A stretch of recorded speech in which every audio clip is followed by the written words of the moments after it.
If we take a step back, just define what war is. You default into physical battle.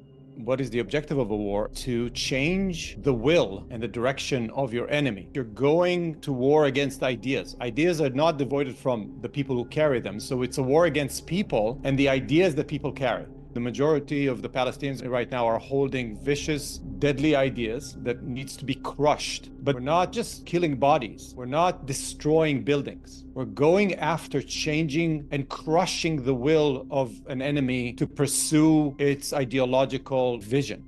And how you do that is how you fight a war efficiently.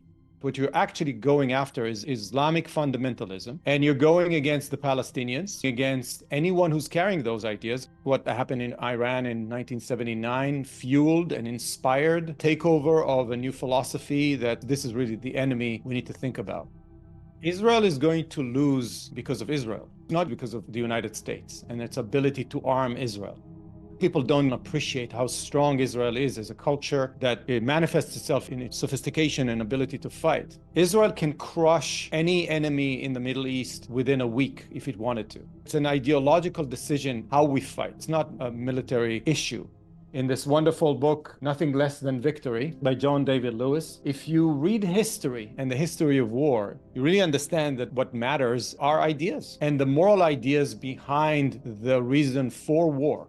Israel does not understand what it's fighting for. Israelis think that they're fighting for their lives, period, but they're fighting for a way of life. And if they don't embrace the core of their strength and the reason why Israel is superior morally over the other cultures around it, it will lose. If Israel realized that it's fighting for a way of life, it's trying to crush the will of people, then the way we fight, the casualties, our objectives would be completely different. Israelis equate the moral superiority of itself to pacifism. We try not to harm or do less harm, kill as little as possible. This is why everybody's counting bodies, which is completely irrelevant. Israel needs to understand that its weapon, it's the freedom and liberty that it represents on a political level, the superiority of man's mind over brute force and the will to destroy.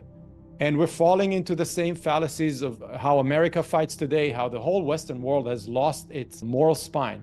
It needs to put down such a blow on the Palestinians and Lebanon and Hezbollah and Iran. If you allow freedom and liberty to raise its head and give it room to develop, then the people inside of those cultures will take over. The same has happened as post-World War II with the nation building that America did. It allowed the good parts of those cultures to reorganize, reorient, re-educate, and turn that culture in a different path.